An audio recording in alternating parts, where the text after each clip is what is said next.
¿Puede abrir el micrófono, arquitecta Silvia?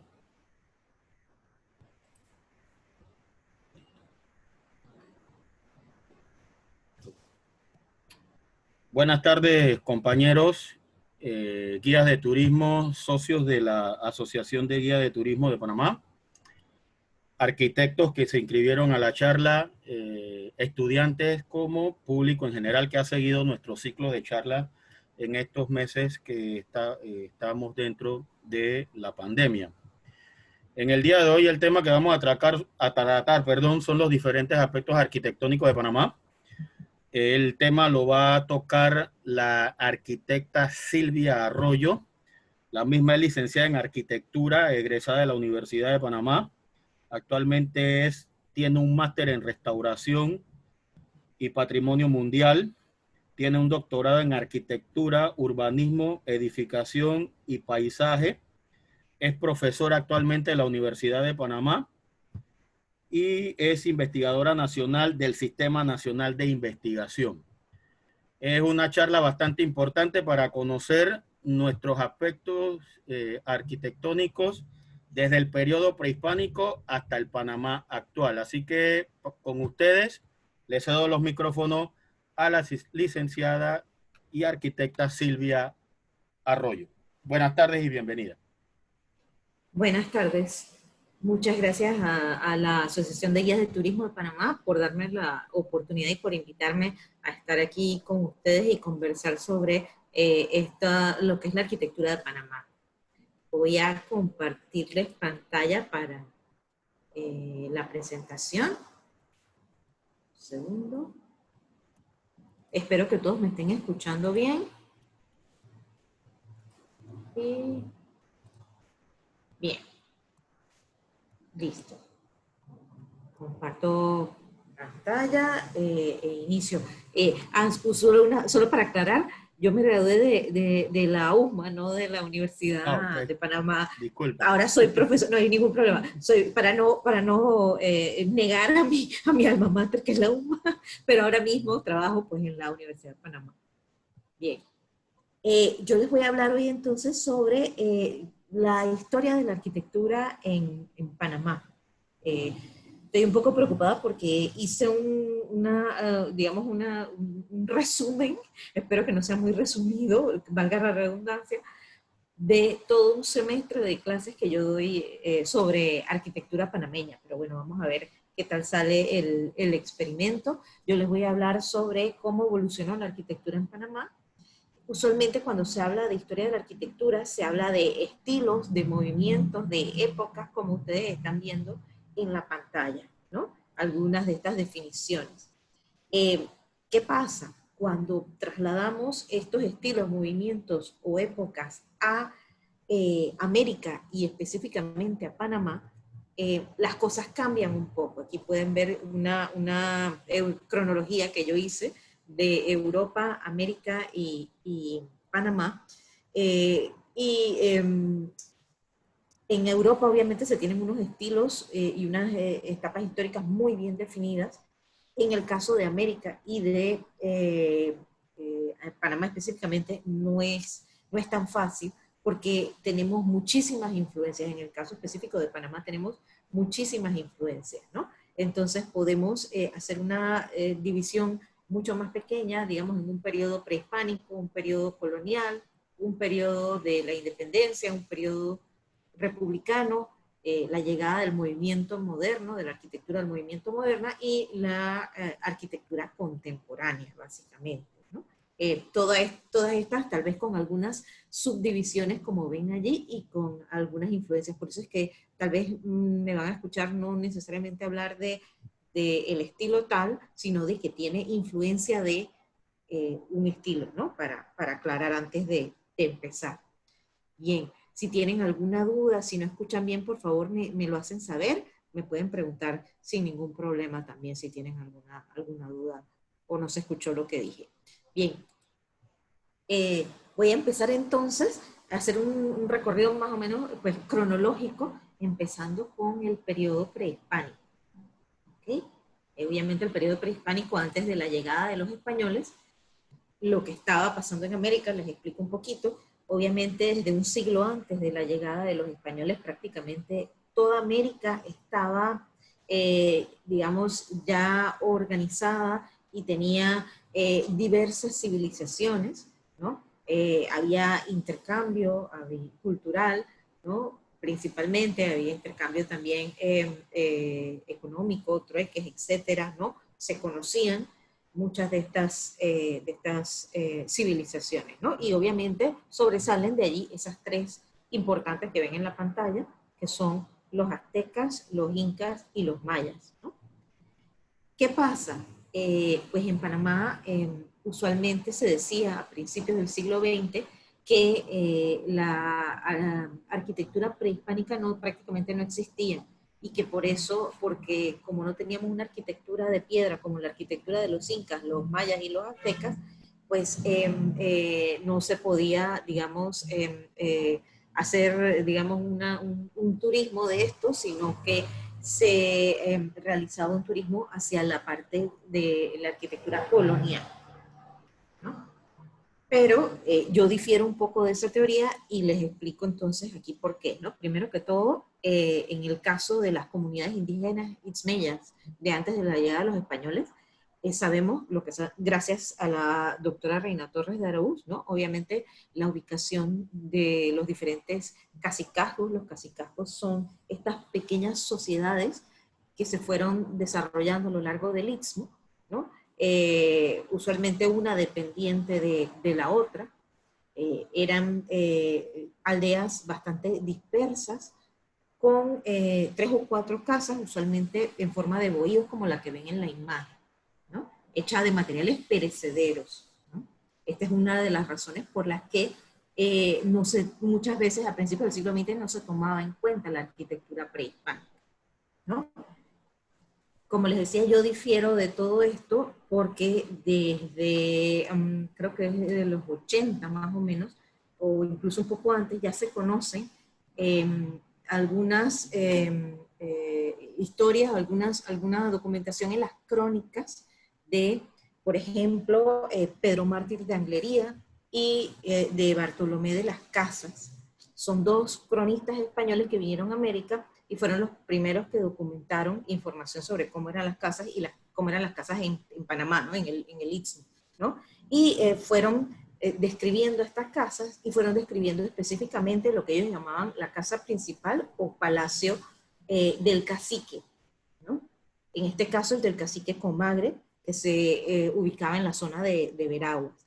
Y allí, como pueden ver en pantalla, aquí cito, habla de que pues sus techos y pavimentos estaban trabajados con un arte exquisito, tenían sus casas reales más señaladas y mejor hechas que hasta entonces se habían visto, y era de tan hermosa arte labrada que los españoles quedaron espantados de verla y no sabían dar a entender su artificio y hermosura, ¿no? Tenía diferentes cámaras, entre ellas una cámara específica donde guardaban los restos de los ancestros para venerarlos, ¿no? Esto pues, ya es muy conocido y se sabe pues que se está valorando mucho más la arquitectura prehispánica, muy parecida a la arquitectura que hoy en día podemos ver en las diferentes comarcas, la arquitectura tradicional de, por ejemplo, como la que ven aquí, que es la arquitectura tradicional Bribri,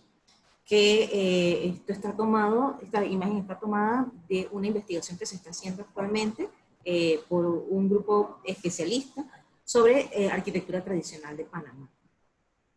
Bien, pasamos entonces al periodo colonial.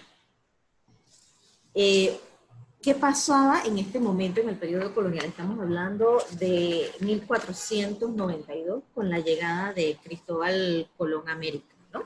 En este periodo, en Europa, pues estaban saliendo de esta época medieval hacia lo que se conoce como la época moderna, ¿no? Estaban pasando de un estilo que era el estilo gótico, que se basaba en esos arcos apuntados, a un estilo en el Renacimiento que era mucho más simétrico, organizado, etcétera. Y se estaba pasando también, luego pasa, entonces del Renacimiento se pasa al Barroco, ¿no? Que era un estilo mucho más teatral que se une el espacio urbano, la arquitectura, la pintura y la escultura, ¿no? Y todo esto se va trasladando poco a poco hacia América con la llegada de los europeos, de los españoles en este caso, ¿no? Fíjense que, por ejemplo, una de las iglesias que muestra aquí en la imagen, la Catedral de Sevilla, por ejemplo, puede iniciar en el periodo gótico, luego continúa en el Renacimiento, e incluso hay unas que de hecho tienen hasta su decoración interior en el barroco, ¿no? Así que muchas veces se fusionan los estilos y se unen todos estos estilos. Ahí además pueden ver algunas de las características, como les contaba, de cada estilo. Vamos a ver entonces qué era lo que ocurría específicamente en Panamá. Bien, como muchos de ustedes ya conocen, Panamá fue fundada en 1519 sobre una aldea de pescadores, y su arquitectura inicia como arquitectura básicamente de madera, ¿no? Su materia prima fue la madera. Ahí se puede ver en la maqueta de la ciudad, que está en el museo de la Plaza Mayor de Panamá Viejo, ¿no? Luego, a finales del siglo XVI, fue cuando algunos de estos edificios se fueron construyendo en mampostería. ¿Qué es mampostería? La mampostería es esta construcción de piedra o ladrillo que está unida con una mezcla de cal, arena y agua que hace el mortero de cal, ¿no? Ahí pueden ver en la imagen cómo se construía, imagen del arquitecto Félix Durán Ardila, se puede ver además el uso de los andamios con la ayuda de los mechinales. Los mechinales son estos pequeños orificios, pequeños huecos por donde se metían las estructuras para poder hacer los andamios y poder subir en altura, ¿no? Todo esto quedaba repellado y quedaba escondido dentro del muro, ¿no? La arquitectura se dice que era muy sencilla y austera, y que era una arquitectura que recordaba mucho a la zona de Andalucía en España, ¿no? Específicamente Sevilla, porque muchos de estos, de las personas que llegaban a Panamá, se dice que eran de Sevilla.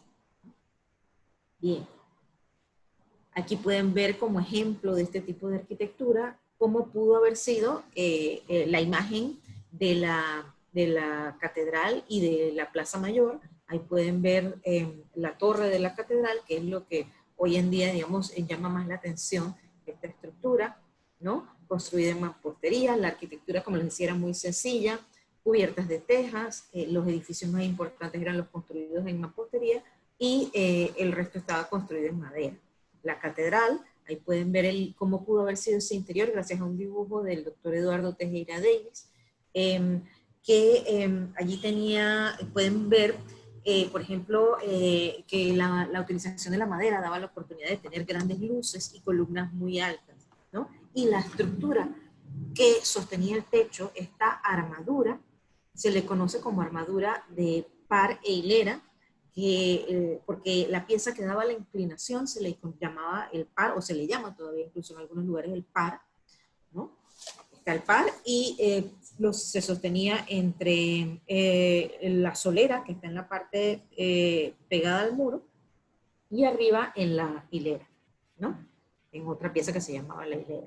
Ahí pueden ver la imagen también de el edificio del museo, que de hecho, por si ustedes no lo saben, emula la silueta de una vivienda colonial, ¿no? Aquí pueden ver con las imágenes antiguas que ahí quedarían unas viviendas, unas casas, pues la silueta del edificio emula estas viviendas, ¿no? Para dar, digamos, una idea de cómo pudo haber sido ese espacio. Bien. Aquí hay otros ejemplos de la arquitectura de Panamá Viejo que probablemente ya muchos de ustedes conozcan, ¿no? En el caso de la arquitectura doméstica, la casa Alarcón, ¿no? Recuerden que en las casas coloniales era muy usual que en la parte de abajo fueran, digamos, el área pública, en el piso superior o la planta alta, la parte privada, las habitaciones, Ahí pueden ver el patio donde estaba usualmente la cocina, probablemente un pozo, y en la parte de atrás está lo que se conoce como el cañón, donde, vivían toda la servidumbre, ¿no? Ahí pueden ver también imágenes de las casas reales, ejemplo de arquitectura institucional. Era el edificio en teoría más importante que el que representaba al rey en Panamá, digámoslo así. Y era un edificio básicamente multiuso, porque ahí estaba la audiencia, la Real Contaduría, la Real Tesorería, la cárcel, ¿no? Y de hecho, allí vivían algunos de los oficiales reales, es decir, de los empleados de la corona, ¿no? Ahí pueden ver un edificio de mampostería, que es el que está en el centro, y a los lados eran 3 edificios a cada lado de madera, construidos de madera, que eran las viviendas, ¿no? Y ahí pueden ver en la imagen superior, en el centro, la perspectiva de las casas reales de 1590, que nos indica que su fachada, por ejemplo, tenía una influencia más bien renacentista, ¿no? A la derecha pueden ver ejemplos de un convento, el convento de la Compañía de Jesús, donde pueden ver tanto el interior como el exterior, que se mantiene esta arquitectura muy sencilla, muy austera, ¿no? Construida en mampostería y madera. Ahí pueden ver la imagen del claustro, cómo pudo haber sido ese claustro de acuerdo a los estudios de Eduardo Tejera de ahí.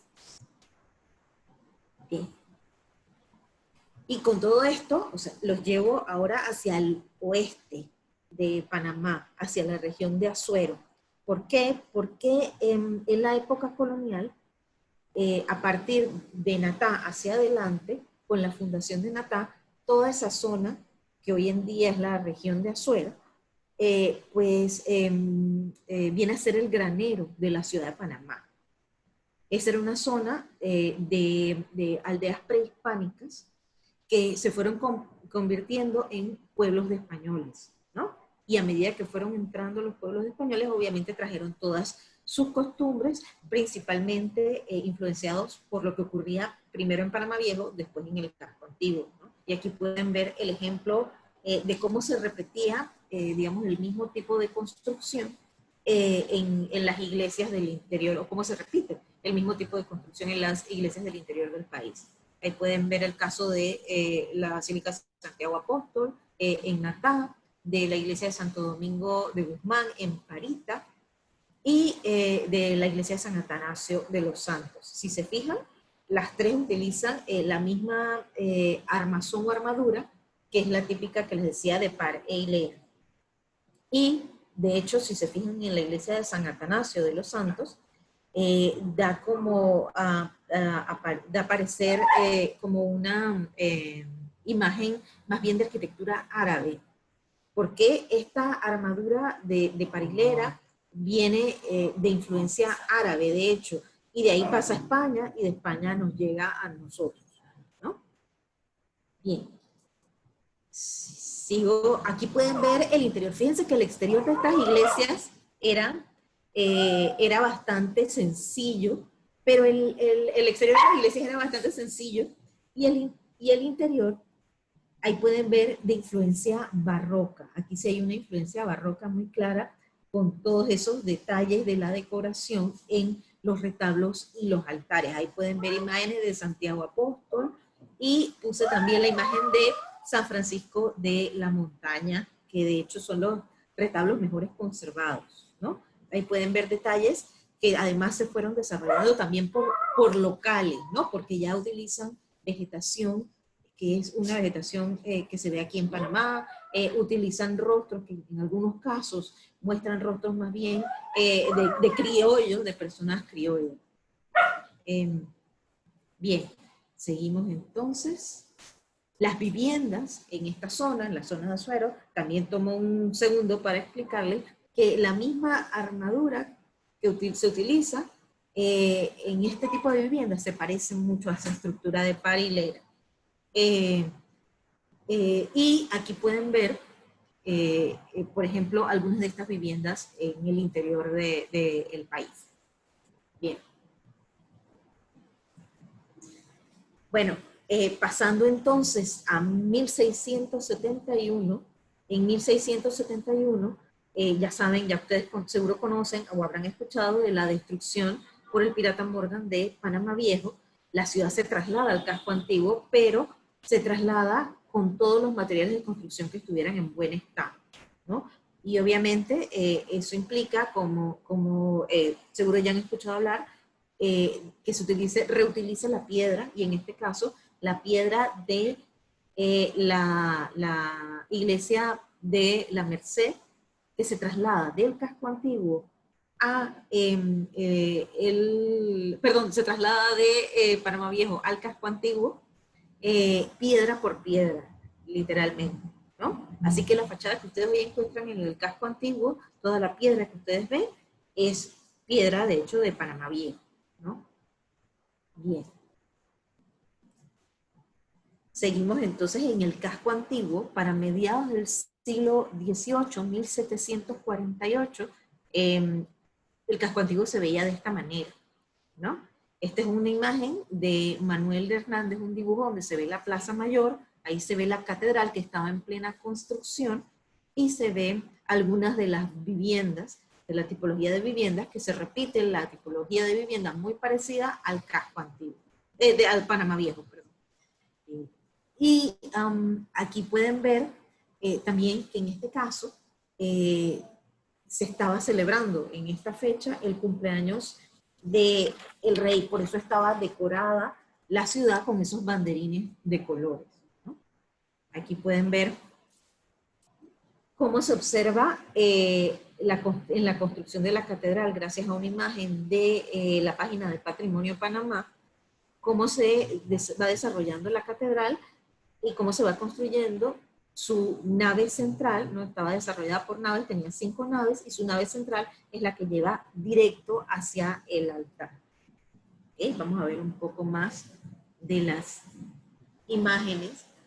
Bien, aquí pueden ver imágenes del siglo XIX de 3 iglesias que mantienen, digamos, unas fachadas bastante simples, que de hecho tienen influencia más bien renacentista, digamos, que barroca, ¿no? Ahí pueden ver las imágenes de la catedral, de Iglesia de la Merced y el convento de la Compañía de Jesús, ya destruido en el siglo, o no destruido, sino abandonado en el siglo XIX, como pueden ver allí, ¿no? Ahí pueden ver las 5 naves de la catedral en la imagen que ven allí, y estas son imágenes actuales, ¿no?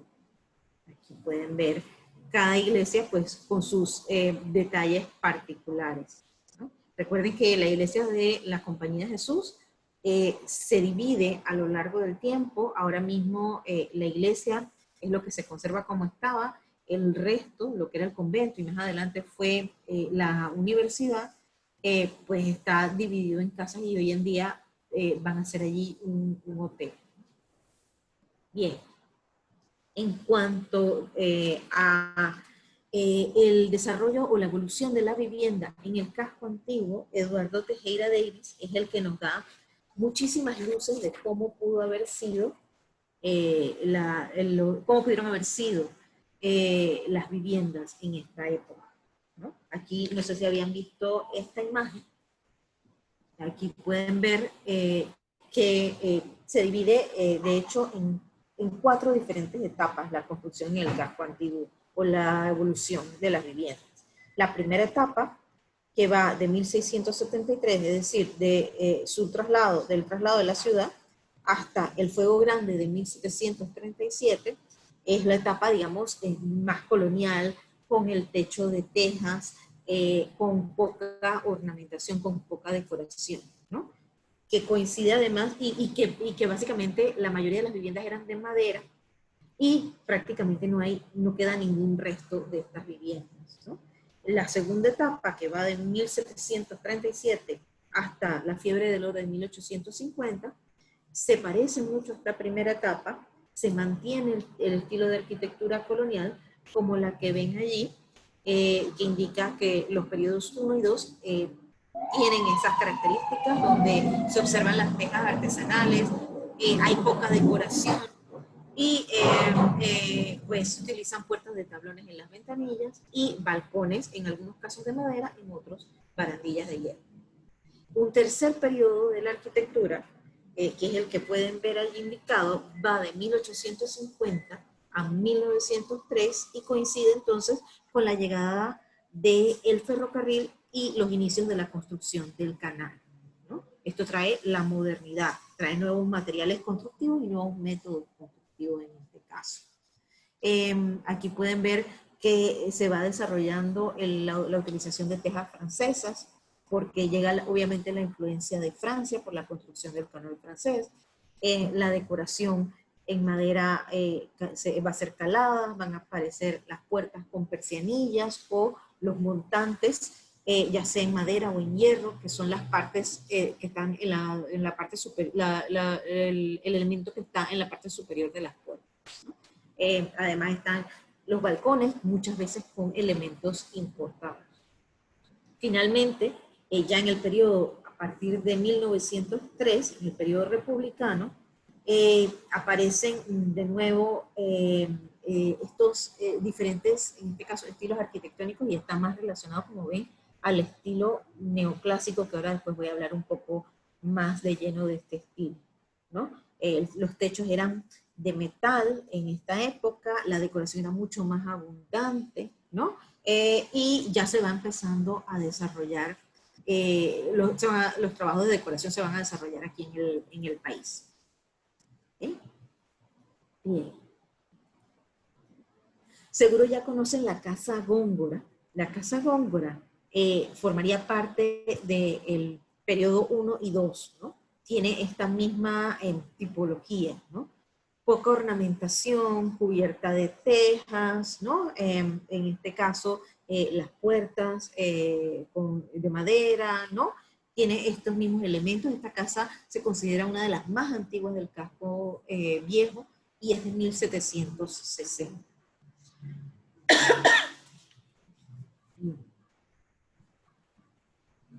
Bien, hasta ahora me escuchan bien, todo, ¿sí? Okay, continúo con, entonces, hablarles un poquito del periodo de la independencia que empieza en 1821, obviamente, cuando Panamá se separa de España, ¿no? ¿Qué ocurría en este periodo en América Latina, en Europa y en América Latina? Pues en este periodo, en el siglo XVIII, es el periodo de la Revolución Francesa y el periodo de la Ilustración en Europa. Y el estilo de arquitectura que se toma, digamos, como bandera de todo este movimiento revolucionario es el estilo del neoclasicismo, ¿no? Que se inspira en los monumentos de la antigüedad clásica, es decir, griega y romana, en edificios como el Partenón y como el Partenón que está en Atenas y el Panteón que está en Roma. Y a eso emulan los edificios europeos, principalmente en Francia, que era, digamos, el centro de la revolución, como pueden ver ahí en la imagen. Esto digamos, se copia cuando se separan los países americanos de España, ¿no? Y se empiezan a desarrollar hasta muy entrado el siglo XX edificios de construcción con este estilo neoclásico. Aquí podemos ver dos casos, el del Palacio del Congreso, diseñado por Víctor Meano en Buenos Aires, Argentina, y el caso del Capitolio de La Habana en Cuba, ¿no? Por mencionar algunos. Entonces, en Panamá entra entonces este estilo, el neoclásico, de lleno en el momento que se empiezan, digamos, a derribar las murallas, 1856, y se empiezan a construir, digamos, viviendas, ¿no? Aquí tienen un ejemplo de una vivienda que empezó, digamos, siendo, digamos, del periodo 2 y 3, siendo mucho más colonial. Como pueden ver en la imagen en la parte superior, esta es la mansión Arias-Ferrol o casa de la municipalidad, ¿no?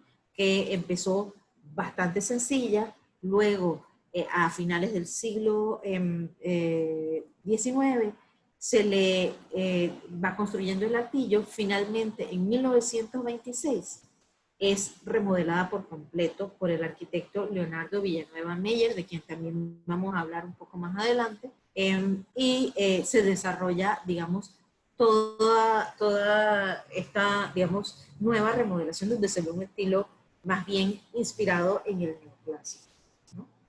En cuanto a la tendencia de esta vivienda, fue realmente importante en el casco antiguo porque fue una de las primeras que rompió el patrón de la vivienda adosada y de la vivienda colonial. Esta casa es una de las primeras con patio en el casco antiguo y en la ciudad de Panamá, de hecho. Bien. Seguimos a finales del siglo XX, obviamente, con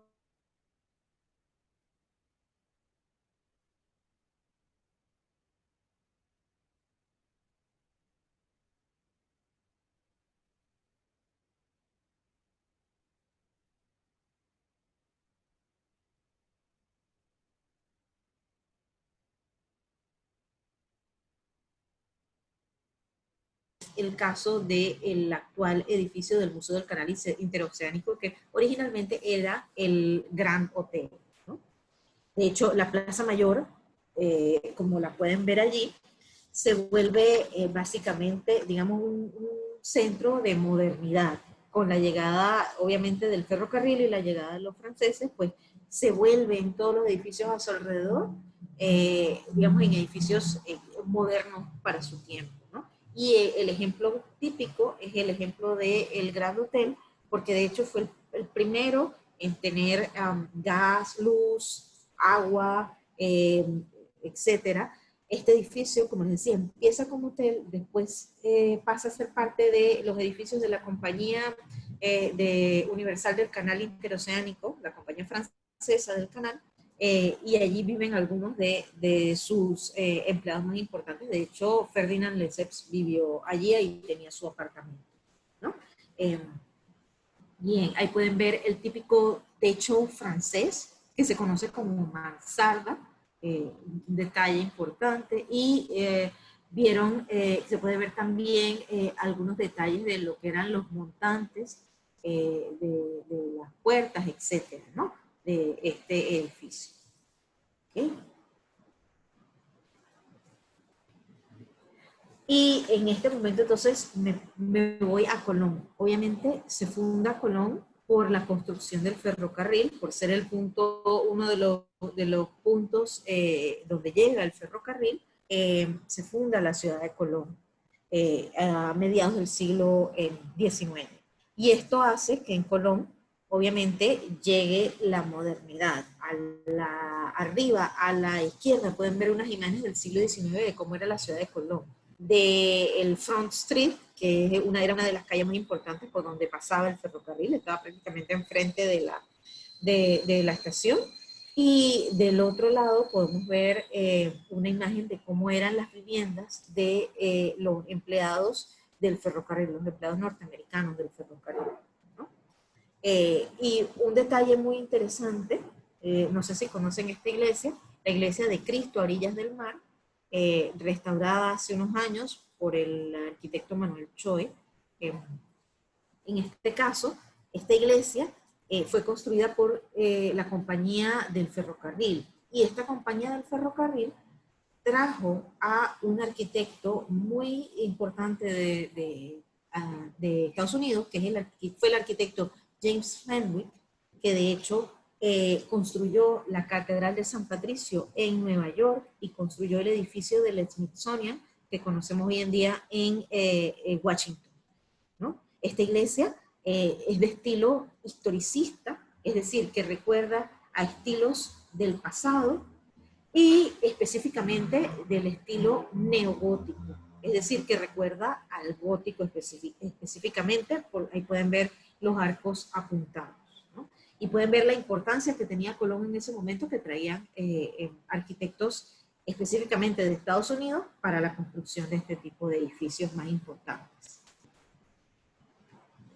Sobre la época del canal francés, aquí pueden ver algunas imágenes. A la izquierda, lo que era el barrio de Cristóbal en la época de la construcción del canal francés. Los franceses construían este tipo de viviendas levantadas para evitar las alimañas y los efluvios, y tenían, la casa estaba rodeada por un porche o veranda, ¿no? Como pueden ver ahí. Usualmente eran 2 a 4 aguas en la cubierta, en el techo, podían ser de teja francesa o de zinc, ¿no? Este es el barrio, como les decía, de Cristóbal, en la ciudad de Colón, y así vivían, digamos, las personas que trabajaban en el canal francés.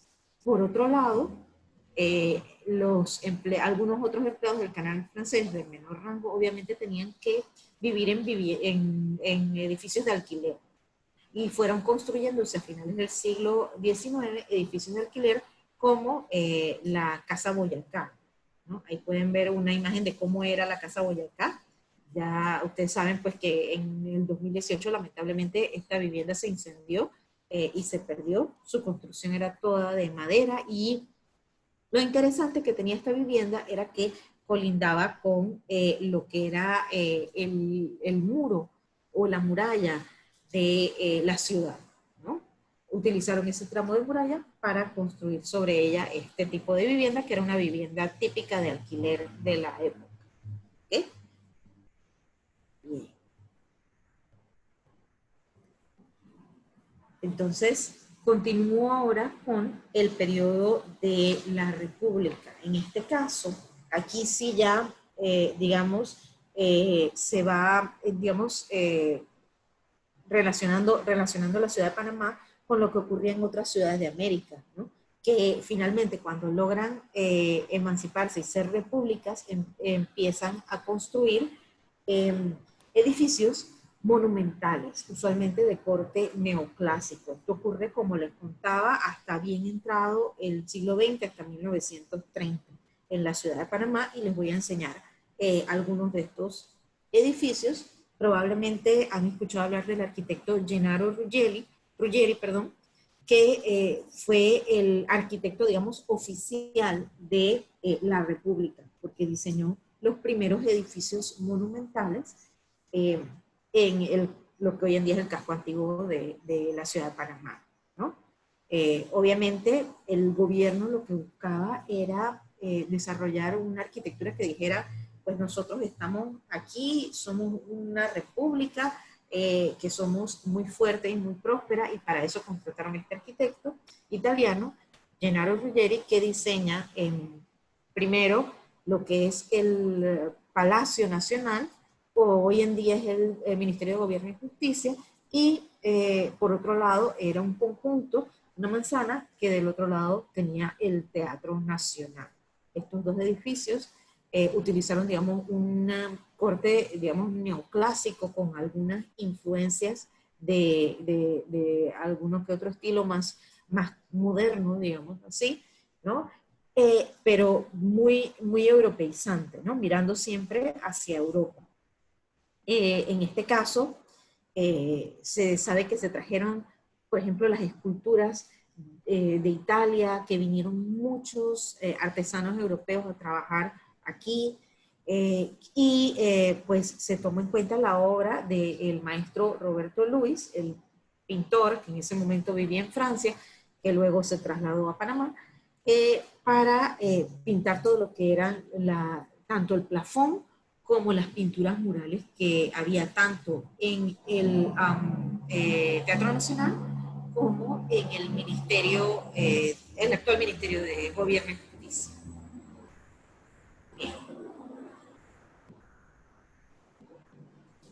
El, ah, Se me olvidaba mencionarles que Gennaro Ruggeri también construyó otros edificios, como por ejemplo el edificio del Instituto Nacional, fue diseñado por Gennaro Ruggeri, y el edificio de la actual sede del Ministerio de Cultura, en el casco antiguo, que data de 1931 y era, si mal no recuerdo, la asamblea en ese momento, también fue diseñado por el arquitecto Gennaro Ruggeri.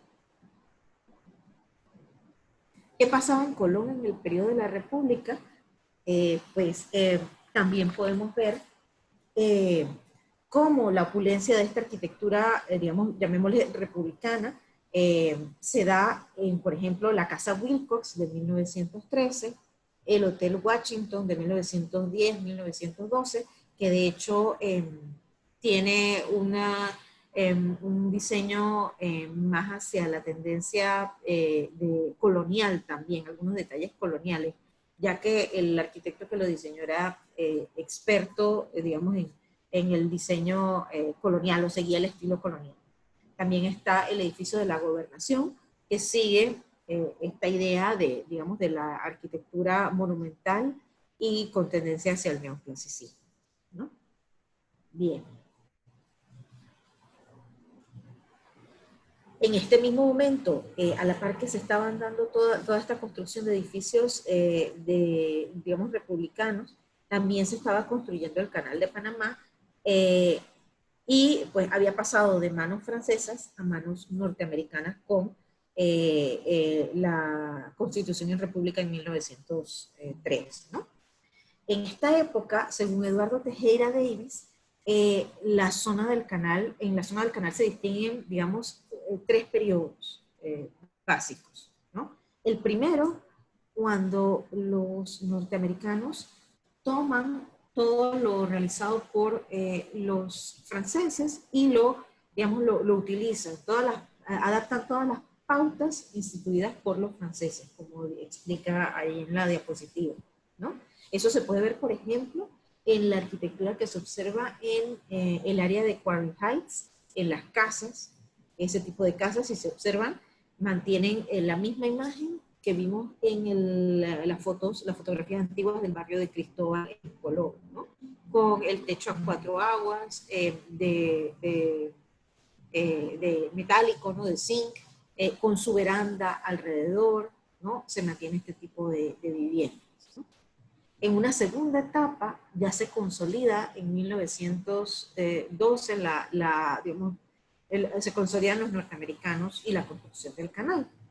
Y para esto, los norteamericanos deciden construir o engrandecer su presencia con construcciones como el Paseo del Prado y el edificio de la administración del canal, ¿no? Ahí pueden ver las dos imágenes. En el caso del Paseo del Prado, que recuerda mucho a ese, digamos, urbanismo de ciudad jardín muy típico de Estados Unidos en esa época.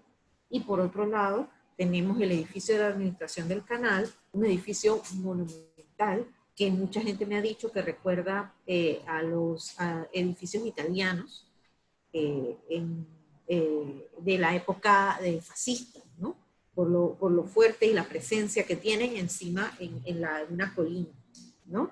Este edificio, lo interesante es que se adecua al clima muy bien, y esto lo hace toda la arquitectura del canal, gracias a los grandes aleros que tienen, protegiéndolo del sol y de la lluvia, ¿no? Eduardo Tejera Davis también hace algunos comentarios sobre este edificio, diciendo que le recuerda a las villas italianas del Renacimiento, ¿no? Las grandes casas del Renacimiento italiano. Bien, y ya tenemos los dos primeros periodos. El tercer y último periodo de la construcción o de la arquitectura del canal tiene que ver con lo que ocurrió después de la puesta en marcha del canal, después de que se inaugura el canal en 1914, se empiezan a construir instalaciones militares, ya que los Estados Unidos piensan en la defensa ahora del canal. Y por eso se construyen tanto en la entrada del Pacífico como en la entrada del Atlántico estas grandes instalaciones militares que hoy en día conocemos, ¿no? Está en el Pacífico todo lo que es la zona de Clayton, y en el Atlántico está el fuerte Sherman, entre otras muchas instalaciones militares, ¿no? Para no estar bien. ¿Qué ocurría entonces en Panamá en ese momento? Pues en ese momento sube al poder Belisario Porras. Belisario Porras llega con una idea de grandeza y modernidad, y con la idea de crear, para celebrar los 400 años del avistamiento del Mar del Sur, una gran exposición nacional.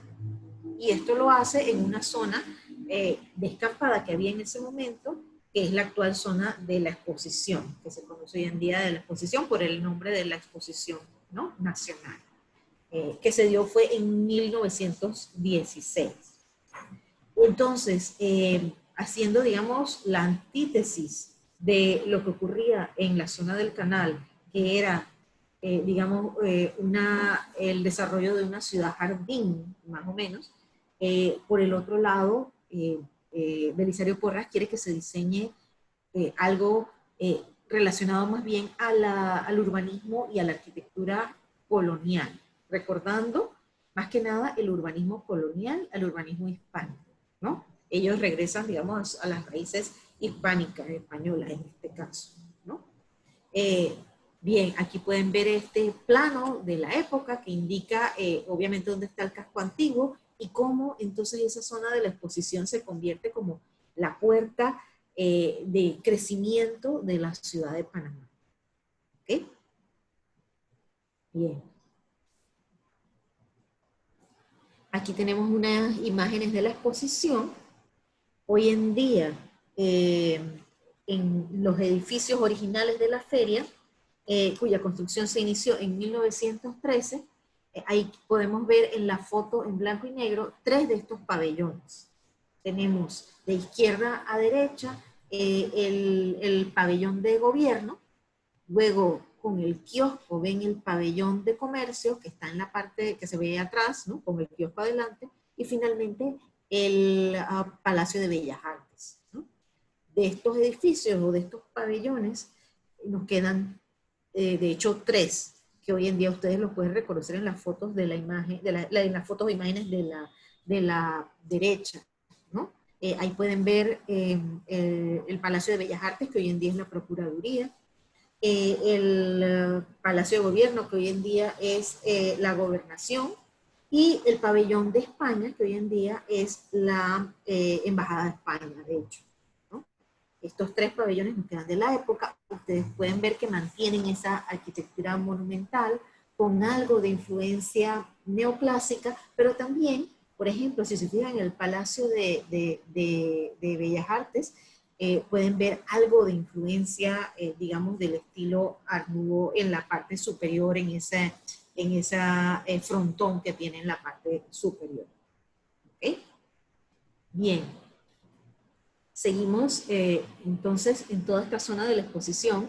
Después de que termina esta exposición, después de todo un año de la exposición, esta zona de la ciudad empieza obviamente a crecer y se empiezan a desarrollar desde viviendas hasta edificios públicos aquí, ¿no? Hoy en día tenemos, por ejemplo, la casa de Belisario Porras, que fue uno de los primeros que se mudó a esta zona. Esta casa, que hoy en día está obviamente en la esquina de la que hoy es Plaza Porras, que de hecho es la Procuraduría de la Nación. Esta casa fue diseñada por el arquitecto Leonardo Villanueva Meyer, arquitecto peruano que llega a Panamá y pues trabaja mucho, como ven, desde principios del siglo XX en adelante, ¿no? Su estilo, obviamente, Belisario Porras insistió también en que su estilo fuera más bien colonial, hispánico, y ahí pueden ver que de hecho Eduardo Tejera Davis dice que la torre de la Casa Porras o la residencia Porras recuerda mucho de hecho a la torre de Panamá Viejo, ¿no? Si se fijan, repite las mismas ventanas, ¿no? Principalmente en la parte superior, en la parte del campanario, ¿no? El mismo arquitecto, Leonardo Villanueva Meyer, diseña alrededor de 1922-1923 otro edificio para uso público, en este caso para los archivos nacionales. Y de hecho, Porras le solicita que sea un edificio monumental, que recuerde la arquitectura clásica, y ahí pueden ver que él utiliza, por ejemplo, muchos detalles de la arquitectura de Grecia y de Roma en este edificio, ¿no? En esas columnas, en ese frontón principal de los archivos nacionales. Villanueva fue uno de los arquitectos de la época, como ven.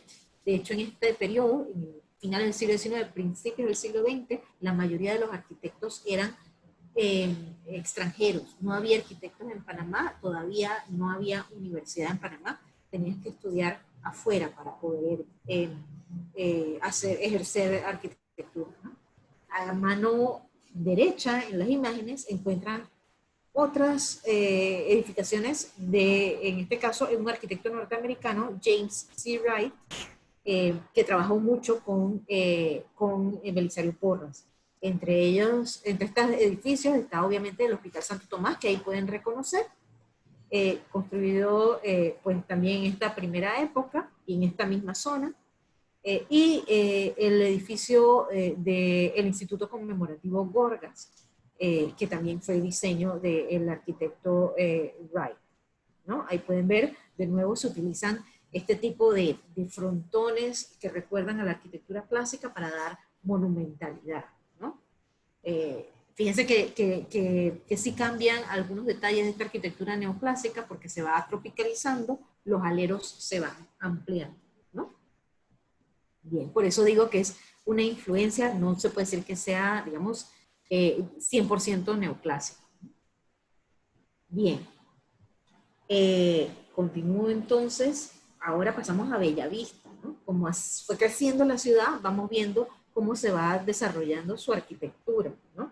En Bellavista, en esta época, se desarrolla, digamos, esta arquitectura de viviendas unifamiliares o chalets, que hoy en día es muy conocida por ese tipo de arquitectura bellavistina, que combina un poco la arquitectura colonial con arquitectura, digamos, tropical, pues son varias influencias, como lo pueden ver, ¿no? Algunos de estos edificios lamentablemente ya han sido derribados, como es el caso de la Villa Teresita, diseñada por Villanueva y Tejera.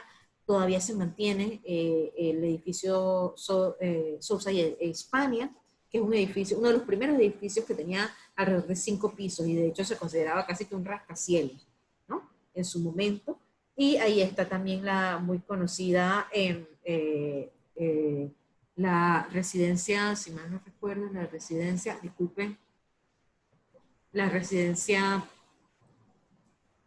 Toledano, de la familia Toledano. Sí, gracias, disculpen, que no veía bien el nombre. Y bueno, con esta, digamos, generación de arquitectos extranjeros, poco a poco se van formando los arquitectos nacionales, y poco a poco va entrando, de hecho, el movimiento moderno a Panamá, ¿no? Vamos a ver algunos edificios de este movimiento moderno, de qué se trata este movimiento moderno. Bien, ¿de dónde surge el movimiento moderno? ¿Qué ocurría en ese momento en Europa? Pues en el caso de este periodo del movimiento moderno, se caracteriza por la utilización de materiales modernos, ¿no? El concreto, que era un material reciente, el acero, el vidrio, ¿no? Utiliza usualmente líneas puras y ausencia de decoración, negando toda relación con los estilos anteriores. Se buscaba algo totalmente nuevo, ¿no? ¿Y qué pasa en este movimiento moderno? Podemos decir que se divide en dos vertientes. El funcionalismo, donde predominan las líneas geométricas, que lo pueden ver del lado izquierdo de la pantalla, y al lado derecho, en la parte superior, está el organicismo, ¿no?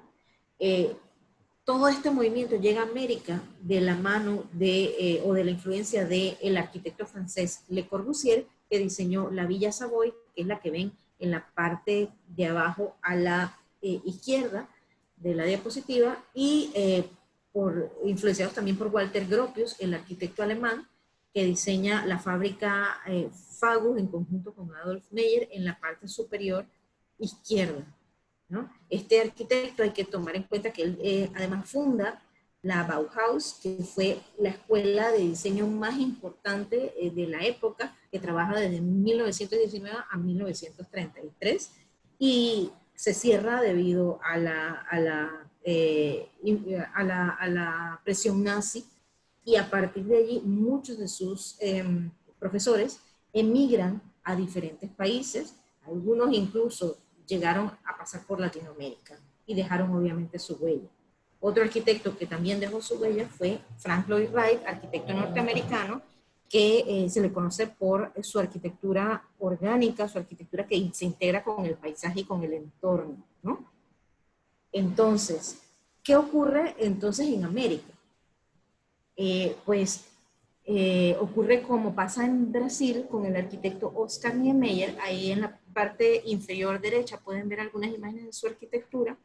Esta arquitectura de Oscar Niemeyer, digamos que se va volviendo más local, digamos, haciendo más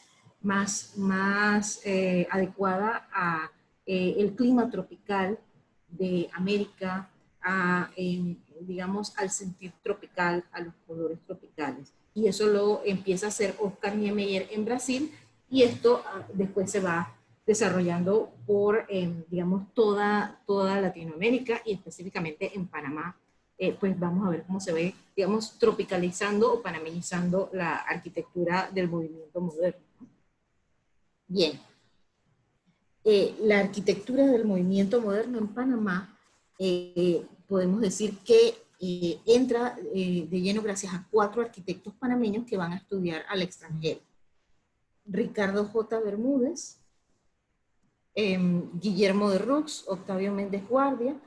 Ellos 3 estudiaron en Estados Unidos. Está también René Brenes, que estudia en Chile. Ellos 4, digamos, inician este movimiento moderno liderado por Ricardo J. Bermúdez, que buscaba un cambio en la arquitectura, que no solo la vieran como decoración, y se metió de lleno también en lo que era la vivienda social, ¿no? Entonces,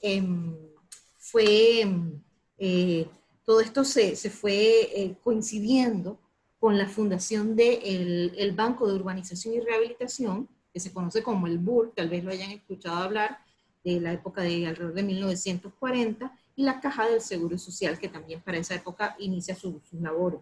Estas dos instituciones inician proyectos de vivienda de bajo costo, donde participan todos estos arquitectos. De hecho, Ricardo J. Bermúdez empieza a movilizarse para poder crear una facultad de arquitectura y dar, digamos, arquitectura en Panamá, que no se tuviera que ir al extranjero a estudiar arquitectura, que se va desarrollando. Y les voy a enseñar, pues, además de los proyectos que ven aquí, 2 de los proyectos más importantes del movimiento moderno, que son el campus universitario Octavio Méndez Pereira, que tenía en un principio todas las ideas del movimiento moderno, ¿no? La planta libre, los quiebrasoles, el uso de pilotes, la ausencia de ornamentación y las formas simples. Este conjunto fue diseñado por los arquitectos Octavio Méndez Guardia, Guillermo de Rux, Ricardo Bermúdez y René Brenes, entre otros.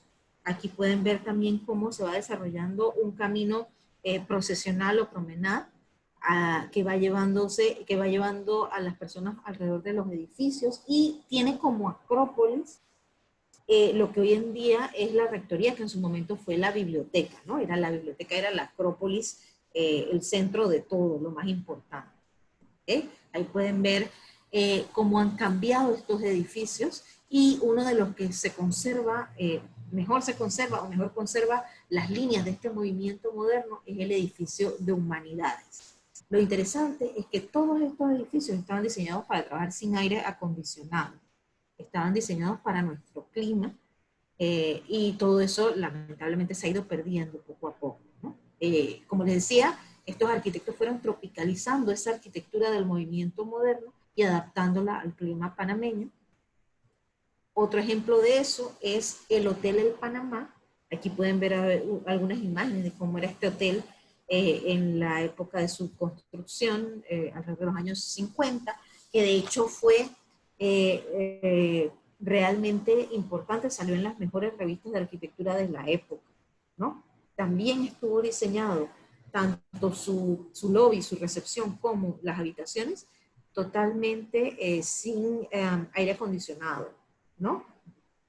No había prácticamente refrigeración, para que tengan una idea, ¿no? De lo que realizaban estos arquitectos de esa época, ¿no? Que fueron tropicalizando este movimiento moderno, ubicando mejor los edificios y haciendo, digamos, que estuvieran muy bien ventilados. Bien. Ya para ir terminando, hablo rápidamente de la segunda mitad del siglo XX. Aquí podemos ver obras de arquitectos como Richard Holzer y Gustavo Schei. Gustavo Schei fue un arquitecto húngaro que trabajó desde principios de siglo en Panamá con el arquitecto James Smith, que después puso su propia firma, y se unió con Richard Holzer desde muy joven, que venía con toda esta idea del movimiento moderno, y se puede ver en edificios como el Hotel Continental y como el Ministerio de Economía y Finanzas, que antiguamente era el Ministerio de Hacienda y Tesoro, ¿no? Ahí pueden ver algunas de esas imágenes. De hecho, este edificio de Hacienda, que hoy en día es de, perdón, de Economía y Finanzas, este edificio también estaba diseñado con ventilación natural. A la derecha pueden ver obra de otro arquitecto, digamos, de la segunda mitad del siglo XX, Calvin Stempel. Este arquitecto, Calvin Stempel, pudo estudiar con el arquitecto, fue uno de los únicos panameños que logró estudiar con el arquitecto Frank Lloyd Wright, el arquitecto norteamericano del organicismo que les mencionaba antes. Y aquí pueden ver cómo él, en algunos casos, como en la Casa Altamirano, va adaptando la arquitectura al terreno y al entorno, ¿no? Y ahí pueden ver otro de sus edificios construidos, que es el edificio Atalaya, que tiene unos detalles muy interesantes en la decoración, ¿no? Esto era lo que iba ocurriendo entonces en la segunda mitad del siglo XX. Va entrando la arquitectura contemporánea, ya estoy terminando, ¿no? En los años 80, 90, se desarrolla, específicamente en el 86, se desarrolla una exposición sobre arquitectura panameña en el el Museo de Arte Contemporáneo, y allí se destacan las obras de arquitectos como la firma Mayoli Wolchon y la firma Cambe Foribosa, ¿no? El arquitecto Ignacio Mayolo, hoy muy reconocido, fue uno de los, es uno de los que todavía mantiene, digamos, mucho auge y desarrolla mucha arquitectura, ¿no? Esta arquitectura se le llamaba posmoderna porque venía después del periodo, digamos, moderno. El posmodernismo buscaba, en cierto modo, algunos cambios. No llegaron, digamos, a influenciar de lleno esta arquitectura panameña, pero se le puso en este caso a la exposición como posmoderna, insinuando pues que venían después de la arquitectura del movimiento moderno.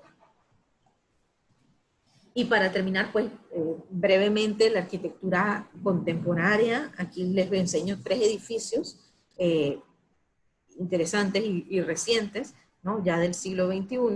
El arquitecto Richard Holzer, que les mencioné hace un ratito, todavía se mantiene activo, y en el 2010 de hecho gana el mejor premio de arquitectura con el edificio que ven en pantalla, el edificio de Elmec, y se mantiene de hecho a la vanguardia sin perder, digamos, esas líneas bastante sencillas en cuanto a su arquitectura, ¿no?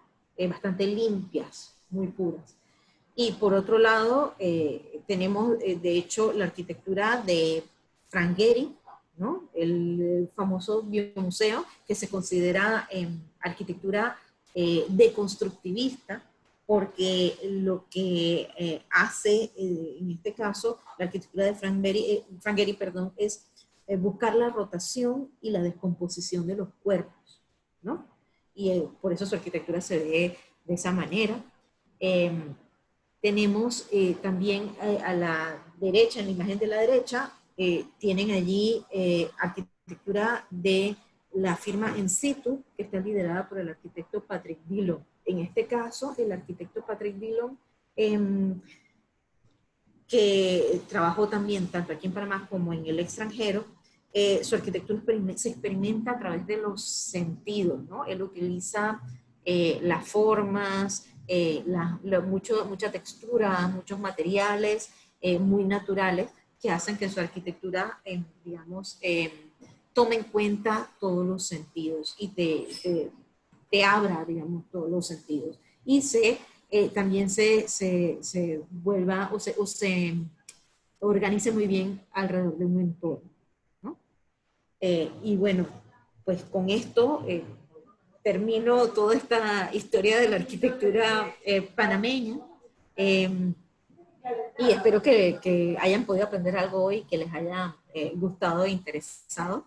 Agradezco pues de nuevo la invitación. Muchas gracias. Gracias a usted, arquitecta Silvia, por hacernos este recorrido. Se ve que hay mucha arquitectura en Panamá. Algunos elementos desconocidos diseñados por los arquitectos Brenes y el arquitecto Octavio Jiménez y todo lo demás, como son los edificios PC, Capira y estos que se hicieron con el BUR, que era el antiguo Banco de Urbanismo, que hoy en día es el Banco Hipotecario, con la Caja de Seguro Social o las famosas rentas. Entonces, hay mucho elemento arquitectónico en Panamá de diferentes épocas que tristemente, por algunos elementos ya conocidos, pues vemos que hoy en día están un poco abandonados y no se comprende cómo era la arquitectura por el deterioro, y usted nos lo ha traído hoy para nosotros conocer. Y a los muchachos pues que tengan mayor información a la hora de hacer un city tour en la ciudad de Panamá.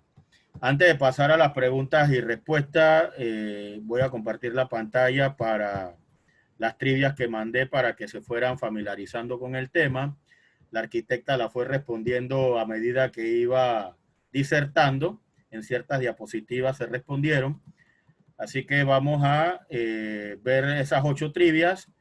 Y la primera de ellas, la pregunta es, ¿qué es mampostería? Y las opciones a contestar eran construcciones u obras realizadas con piedra y ladrillo y unida con argamasa o mortero de cemento, con mezcla de cemento, agua, arena, gravilla y grava. La segunda opción era opción de construcciones u obras realizadas con piedra y ladrillo y unidas con argamasa o mortero de cal con mezcla de cal, agua y arena. Y la siguiente opción de respuesta era construcción o obras realizadas con piedra y ladrillo y unidas con argamasa o mortero de bastardo, que la mezcla es cemento, cal, agua y tierra, o todas las anteriores era la cuarta opción. ¿Cuál era la respuesta correcta, arquitecta Silvia? Espera un momento que el micrófono lo cerró. Deme un segundito.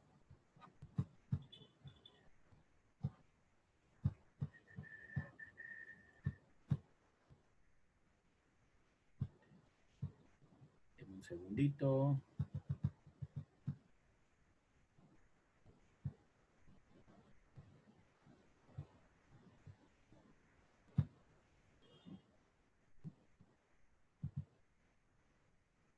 ¿Ya puede abrir el micrófono?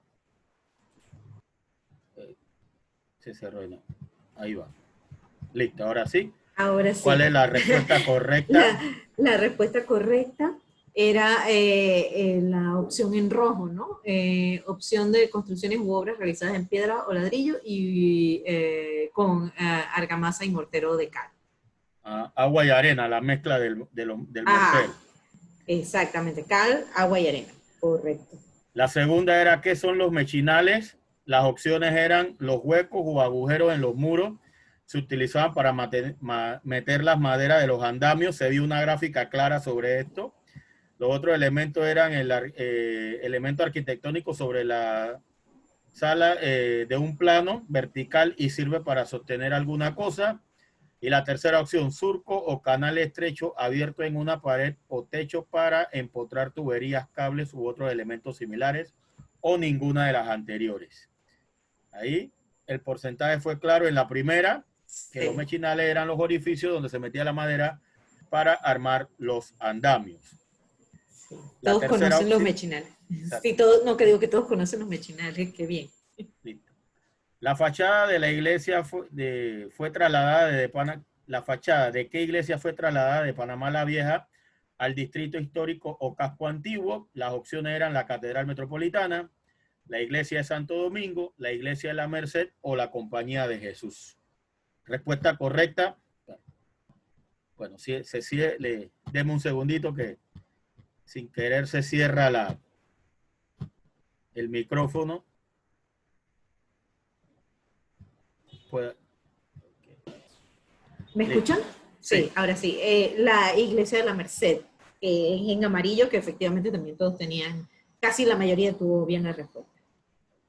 La opción siguiente menciona a una iglesia del interior del país que tenga un retablo con influencia barroca. Las opciones eran Nata de los Caballeros, San Francisco de la Montaña, Santo Domingo de Guzmán o todas las anteriores. La respuesta correcta. En este caso, las tres tenían retablos de influencia barroca. Nata de los Caballeros, San Francisco de la Montaña y Santo Domingo de Guzmán. Okay. O sea que el que Así contestó algo, cada una está perfecto. Ajá, exacto. O sea, así aquí que cabía la respuesta concreta, tenía que ser todas las anteriores. ¿Cuál es el nombre de la casa más antigua que se encuentra en el casco antiguo? Bueno, 100% todos contestaron Casa Góngora. Felicidades, muchachos. Nombre un edificio que diseñó el arquitecto italiano Gennaro Ruggeri. Las opciones eran Teatro Nacional, Palacio de Gobierno y Justicia, Instituto Nacional o todas las anteriores. Pasa el caso igual de los retablos. El que contestó alguna de ellas, correcto, pero la opción era todas las anteriores porque diseñó las tres opciones anteriores el arquitecto italiano Gennaro Ruggeri. Mencione dos edificios que diseñó el arquitecto peruano Gerardo Villanueva Meyer. Las opciones eran Embajada de España y Palacio Municipal, los Archivos Nacionales y la Procuraduría de la Nación, Instituto Conmemorativo Gorgas, Hospital Santo Tomás o ninguna de las anteriores. ¿Qué nos dice la arquitecta? Los Archivos Nacionales y la Procuraduría de la Nación. Ok, El color 73%. rojo. Vamos bien, sí, muchachos, vamos bien. Y la última, mencione uno de los arquitectos que participó en el diseño del campus universitario. Estaba Octavio Méndez Pereira, Ricardo J. Bermúdez, Guillermo de Rux, René Brenes o todas las anteriores. ¿Qué dice la arquitecta? Okay. Nuevamente se le cerró el micrófono. Okay. ¿Puede abrir el micrófono, arquitecta? Sí, ahora puedo abrirlo, disculpen. Todos participaron. Octavio Méndez Méndez Guardia, Bermúdez, de Rux y Brenes, todos participaron. O sea que serían todas las anteriores. Todas las anteriores. Excelente. Gracias por participar a los que respondieron de las trivias. Estamos haciendo las mismas con el fin de que ustedes se vayan familiarizando con el tema a tratar. Ahora entramos con las preguntas, arquitecta. Pregunta sí, la compañera Eunice Ritter. ¿Cómo se hacían las tejas de las casas vernaculares del interior del país o aquí en la ciudad capital antiguamente? Bueno, las tejas todavía de hecho se hace, hay quien las hace con el muslo, ¿no? Hacen ponen con arcilla, la arcilla tiene una mezcla especial, ¿no? Buscan la arcilla de manera especial, la combinan, ¿no? Con la paja, de hecho con los residuos de las vacas, ¿no? Hacen toda la mezcla y las hacen a muslo, ¿no? Con la forma del muslo, ¿no? Y eso lo hacían desde esa época, desde la época colonial, ¿no? Hasta hoy en día se mantiene, hay todavía un par de personas que las hacen. Ahora podemos entender por qué las tejas a veces son un poquito disparejas en los dobleces por muslos más chicos, muslos más gruesos o más fornidos. Exacto. Ya, exacto. Para entender, para comprender. Sí. Bien. Pregunta el compañero Dani Stapp. Yo vi en la iglesia de Santiago Apóstol algunos pilares con elementos como serpientes u otros detalles no tradicionales de la iglesia. ¿Podría decirme usted si esto es arte local o podría ampliarme un poquito más sobre esos elementos? Yo sí creo que sea arte local. Yo no estoy personalmente, digamos, familiarizada con la iglesia de Santiago Apóstol, no conozco a fondo, pero todo ese tipo de detalles usualmente eran porque lo hacía algún local con la flora y la fauna del lugar, ¿no? Con lo que veían, lo que conocían, lo que tenían alrededor, ¿no? Eso pasó tanto en América y llegó igual hasta aquí, a pasar aquí en Panamá también. Así que pienso que lo más seguro, yo, pues, como le digo, 100% no le podría asegurar, ni sé, porque no conozco, digamos, la historia de los retablos de la iglesia de Santiago Apóstol, pero lo más seguro sí. Gracias por su respuesta. Pregunta el mismo compañero Danny Staff si todavía en el casco antiguo existen existen casas de los diferentes periodos de los cuales usted nos recorrió. Sí, cómo no. Bueno, ahí podemos ver la Casa Góngora, que mencionaba que sería el ejemplo del periodo 2, ¿no? Porque ya del 1 prácticamente no queda nada. Tenemos la casa, en este caso, en la que enseñé yo, que fue la mansión Arias Perot, que viene siendo ya ejemplo básicamente del 3 y el 4, y los edificios del 3, como el edificio del actual Museo del Canal Interoceánico, es un ejemplo claro del periodo 3, ¿no? Y del periodo 4 vienen siendo ya los edificios monumentales que vimos, como es el caso de los diseñados por Gennaro Ruggeri. Excelente. Pregunta al colega Liceo Jackson. Se notan balcones en las casas de 1850. ¿Acaso no fueron introducidos estos balcones por los franceses desde la década de 1870 en adelante? Bueno, yo me imagino, o sea, que esa división de 1850, digamos, es relativa, poco antes, ¿no? Para algunas cosas, poco después para otras, así que es una división bastante relativa. Puede ser que los balcones de hierro probablemente, porque los balcones de madera sí existían. Los balcones de madera, de hecho, sí existían y están en la arquitectura colonial, desde la época colonial. Eh, Probablemente no en las fachadas, sino en las partes traseras de las casas, se cree que tenía algún tipo de balcón. Excelente. No sé si con eso contesto la pregunta. Bien. Pregunta a la compañera Giovanni Romero, ¿qué significa el término lumbre en la arquitectura colonial? Sí, correcto. No quise hablar mucho de eso, pero la lumbre es una medida colonial, ¿no? Que viene obviamente traída desde España, al igual que, por ejemplo, tal vez han escuchado hablar de la vara, ¿no? La vara equivale a, creo que son .86 metros, 86 centímetros, si mal no recuerdo, y 5 varas hacen una lumbre, por lo cual la lumbre sería alrededor de 4 metros 20. Excelente.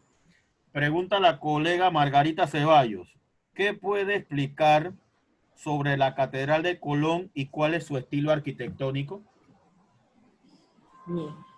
No conozco mucho la Catedral de Colón, pero tengo entendido que también tiene bastante influencia del neogótico, porque tiene, si mal no recuerdo, algunas ventanas con arcos apuntados, si mal no recuerdo.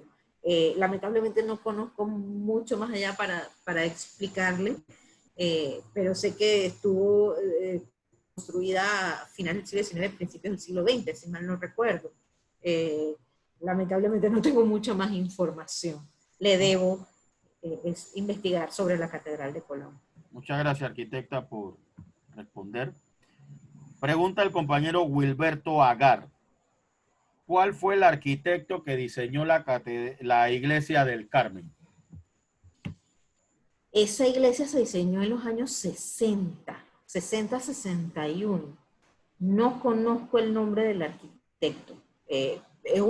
También es arquitectura neogótica, pero toda hecha con materiales modernos, en concreto, cemento. Lamentablemente no conozco el nombre del arquitecto. El arquitecto. Okay. Bien, esto. Vamos a ver si hay alguna otra pregunta por aquí. Ah, bueno, yo sí tengo una arquitecta. El edificio Sí, Atalaya se sí. comenta en el argot popular de que fue uno de los edificios de arquitectura, uno de los primeros edificios de arquitectura, o considerado el primero de arquitectura de 15 pisos dentro de la ciudad de Panamá. ¿Eso es correcto? ¿O hay algún Es, edificio de esa altura primero que él?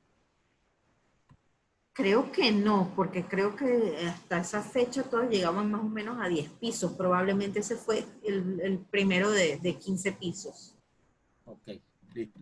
Ahí dicen los comentarios que se da por ahí, que los primeros eran los de Bellavista, una altura de 5 pisos, después sigue la Atalaya de 15, sigue el Hotel Plaza Paitilla, antiguo Holiday Inn con 20 pisos, después pasa el de la Sí, Lotería, que ya marca 30, casi 40, exacto. y ahí va siguiendo el desarrollo de los La- edificios de alto en la ciudad de Panamá. sí, ¿Alguien tiene alguna correcto. otra pregunta para que la escriba por el chat? Ah, miren, Para aquí nos escriben sobre la iglesia del Carmen, ¿no? Aquí escriben en el chat. Los trabajos de la edificación a cargo de los sacerdotes de San Miguel, Alberto de San José y Luis de Santa Teresita. Este último fungió como arquitecto, maestro de obras y ecónomo del proyecto. Aquí pregunta el compañero Ricardo, ¿el diseño de techo de cuatro aguas es de origen francés? ¿Y qué estilo es de arquitectónico? El diseño de techo de cuatro aguas no es de origen francés. El techo de cuatro aguas, pues se viene utilizando, creo que deben haber incluso edificios probablemente de época romana de cuatro aguas.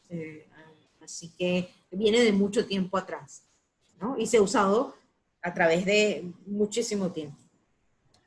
Ok, me pregunta el colega Rafa Tello que si las casas de madera que existieron en los barrios como el Riabajo, en ciertas partes de Parque Lefebvre o en los barrios populares del centro de la ciudad, esas construcciones de casas fueron estilos influenciados por los franceses en su momento, para los trabajadores que vinieron de las Antillas, primero con el canal francés y luego del canal Muy, norteamericano. muy probablemente emularon copiaron o relacionaron ese mismo tipo de arquitectura, ¿no? Lo que cambia, tengo entendido que es la forma de construcción, la manera en que se ponen las piezas de madera, si mal no recuerdo.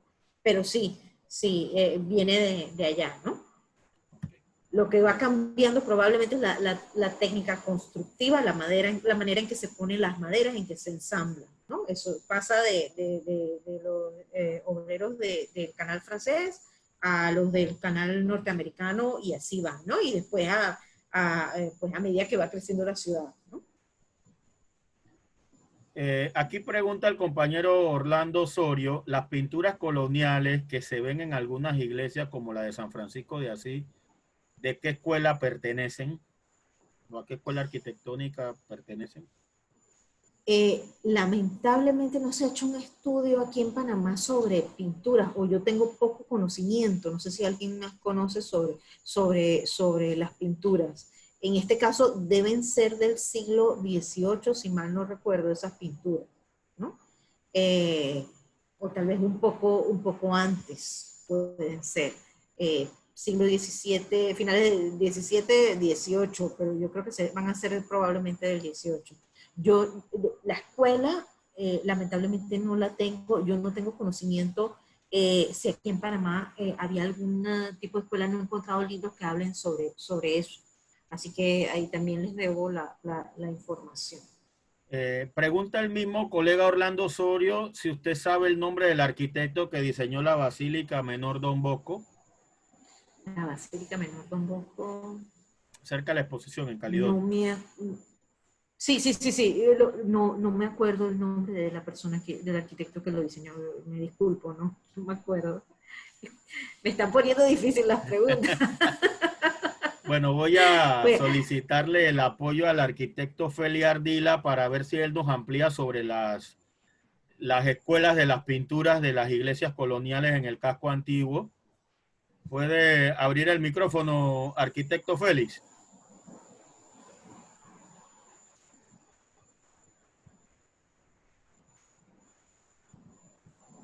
¿Me escucha, arquitecto? ¿Puede abrir su micrófono?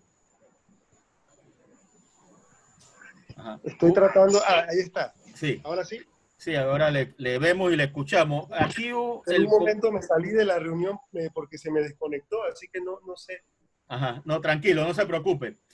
Le preguntaron a Silvia referente a cuáles serían las escuelas de las pinturas coloniales que se ven en las iglesias del casco antiguo de la ciudad, específicamente la de San Francisco de Asís. ¿Tiene usted algún conocimiento sobre ese elemento? No, sinceramente no podría responder esa pregunta con detalle. Te podría recomendar una persona también para una conferencia de estos temas. Ah, ok, excelente, perfecto, perfecto. Y así vamos ampliando esas preguntas que quedan referente a los temas que ustedes han manejado, como tanto la arquitecta Angélica Guillén, usted y ahora la arquitecta Silvia. Así que si tiene un ponente para que nos hable sobre las diferentes escuelas de pintura que se han utilizado en las casas coloniales del casco antiguo, se lo agradezco, arquitecto Félix. A la orden. Así ahí estamos en contacto y podemos coordinar. Dígame, una consulta. arquitecto. ¿Preguntaban San Felipe de Neri o preguntaban San Francisco de Asís? Por San Francisco de Asís. Si es San Francisco de Asís, si mal no recuerdo, esas son pinturas modernas. Déjenme ver, que estoy aquí revisando la bibliografía. Ok, excelente. Pero creo que esas son más modernas. Listo. Bueno, arquitecta, no hay más preguntas. En nombre de la Asociación de Guías de Turismo de Panamá, nosotros le tenemos un presente a usted. Adelante la compañera Eunice Ritter que comparta el regalito de la arquitecta Silvia Arroyo.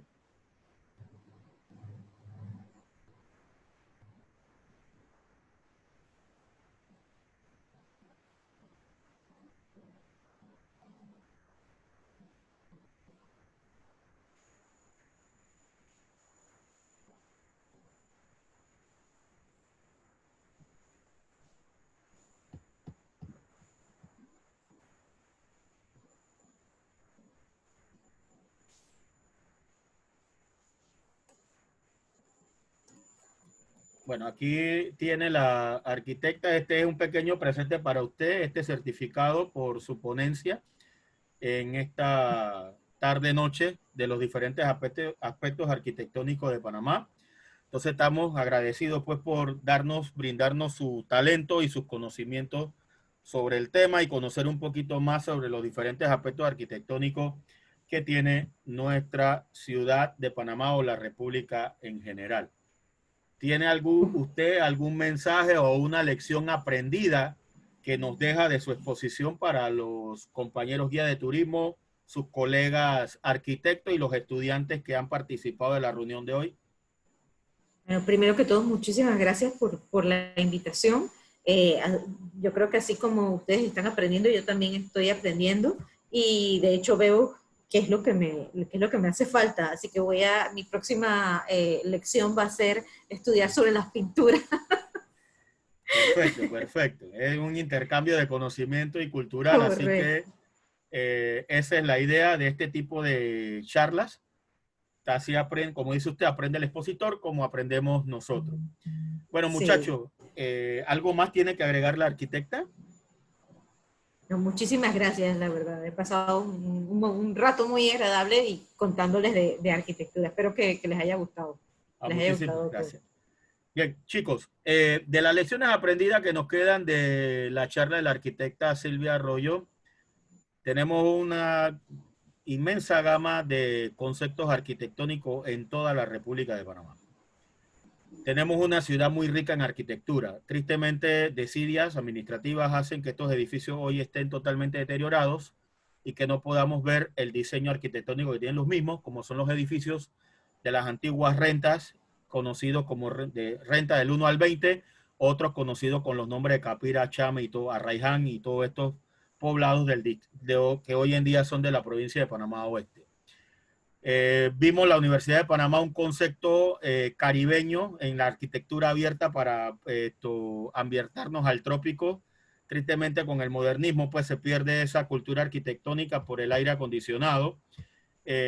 Vimos la cantidad de edificios que hay a lo largo del barrio de la Exposición, corregimiento de Caledonia, que uno fue casa del presidente, posteriormente fue presidente de la República, presidencia de la República un tiempo, hoy es la Procuraduría, la máxima autoridad del distrito está allí, que es el gobernador, la Embajada de España, que fue la Galería Española en la exposición, se mantiene allí.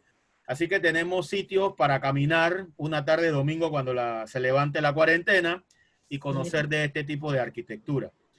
Así que esa es la experiencia que nos queda. Ya sabemos la arquitectura moderna que existe en Panamá, cómo fue introducida, y hoy nos hace considerarla Dubái de América Latina por edificios de tantos pisos de altura que tiene en el centro de la ciudad. Así que eso es lo que nos queda. Por aquí vi al expositor Ricardo Taylor, que es el que nos va a hablar el día domingo sobre la gastronomía de Panamá la Vieja. Ese tema es el domingo a las 3 de la tarde. Ya saben cuáles son los procesos de inscripción. Sigan las redes sociales. Nos vamos a enterar de algunos productos que nosotros consumimos a diario que fueron introducidos, no son nativos. Así que preparados al cuestionario de las trivias que le vamos a hacer a partir de mañana o el sábado, lo estaré enviando para que se vayan familiarizando con el tema. Así que muchísimas gracias, arquitecta Silvia, al arquitecto Félix por habernos apoyado. Así que le deseamos una feliz noche a todos y nos vemos el próximo domingo. Bendiciones para todos. Feliz noche.